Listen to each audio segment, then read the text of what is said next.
Well, Chloe Smith, the Treasury Minister, is here with us. When were you told of this change of plan?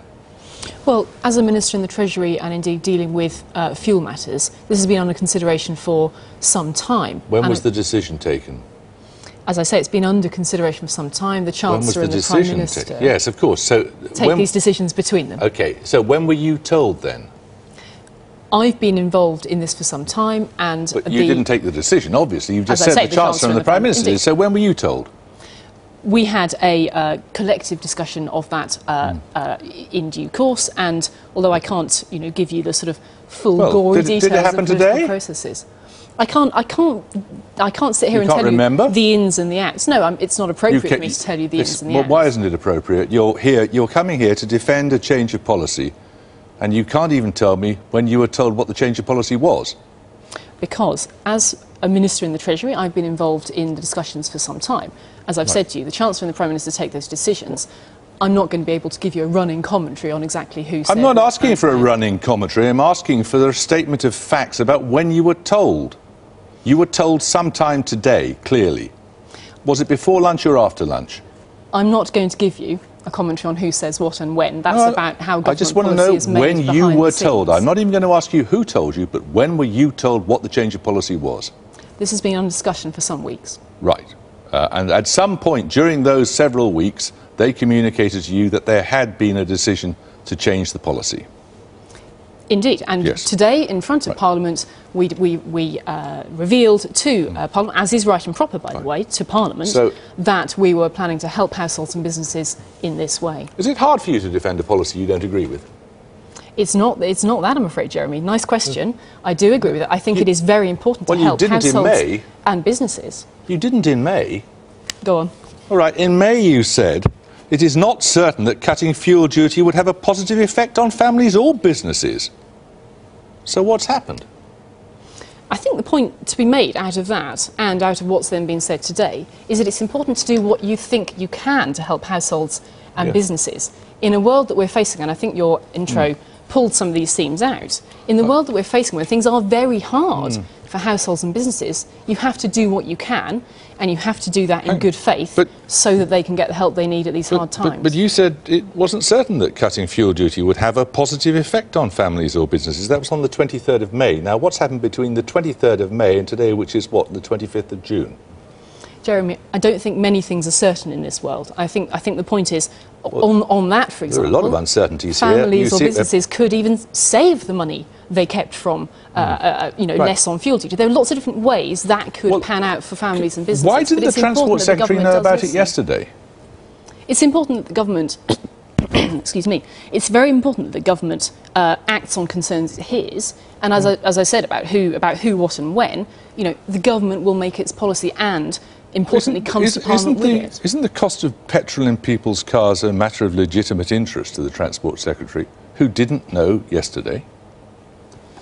Of course it is. It's a matter of legitimate interest to households and businesses. But, of course, as you know, taxes for the Chancellor, and in this case the Chancellor and the Prime Minister took the decision. OK, it's going to cost, you say now, about £550 million. In contrast with your figure on the 23rd of May, which was about £1.5 billion. What, you just get the sums wrong, did you? No, they actually refer to two slightly different things. The question being asked in May, I believe, was about full cancellation.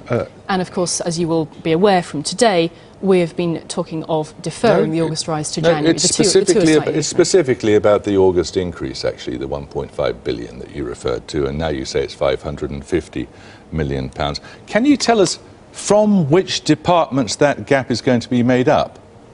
Well, as we've said today, it will be made up from, it will be drawn from, and around 500 million is the correct figure because we're talking about a deferral. Right. The figure will be drawn from underspends in departmental budgets. Where? Well, there are a number of those available. We know, for example, this year that if you look at the public sector data released only today, we know that underspends are going. We know that the rate of spending is less than the OBR was forecast. Those figures are there today. Where? We know also that last year there were 4 billion of those, so they are available. Which departments is it going to come from? They fall across and in different ways, and that figure will progress, if you like, Well, through the just course name me of a the few year. departments. No, I won't do that because we'll be giving you the full details in the autumn Are you waiting statement. to be told that as well? No, because... You know, do you? You know which departments have underspent? It is not possible to give you a full breakdown at this point because the figure is evolving somewhat. As per the data today, the data is available monthly in that particular instance. We are clear that what you're looking for now is £500-odd million. You say that various government departments are underspending, although you are unable to tell us which ones. Presumably you do know but are choosing not to tell us. Is that correct? It's an aggregate figure. If you look at the data today, it's an aggregate figure. Fine, you're choosing not to tell us which government departments have underspent. It's an aggregate figure, and I think that's what's important here. The figure says there is enough underspend there to fund a policy like this. And what's really important is when we see that kind of funding available, we want to spend it for the good of households and businesses. And can you just confirm to us that the number one priority of your government is reducing the deficit? It is indeed, and the fact, if I may... That's the number one priority. The fact of using underspends for this means that our plan is absolutely intact, and that is rightly what we seek to use for the credibility is this some of our sort of fiscal joke? plan.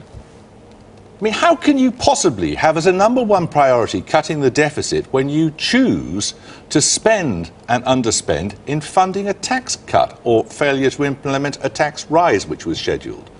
The plan overall has not changed. The plan overall remains those departmental budgets as they were laid out, and those have not changed. We're looking to use the underspends, however, in a way that is really valued by households and businesses, and I think anyone listening tonight who drives a car does know that. We learned today that government borrowing increased by, was it £3 billion in May? Would you like me to answer that or wait to the end of your sentence? No, £3 billion is about forecast, wasn't it? For reasons which are interesting in themselves. I'm just wondering why you didn't, use this money to do something like paying that down. Well, the figures on the other side of that public sector data released today are quite interesting in themselves. They do relate to rather one-off factors, specifically in terms of when some payments were made between May and June. That is of interest perhaps in a different conversation. But the fact is here, we are sticking to the overall plan and taking the opportunities we have to help households and businesses. Do you ever wake up in the morning and think, my God, what am I going to be told today? I wake up in the morning and know actually that some of my constituents will really value not having to pay that little bit more on fuel prices come August because the cost of living is pretty tight at the moment, and everybody does know that. I do think this move today is valuable. It's not just a Westminster Village story, Jeremy, it's real money in real people's pockets. Oh, we all understand that. Good. You ever think you're incompetent? I think it's valuable to help real people in this way, and I do think that is valued by people who drive. OK, Chloe Smith, thank you.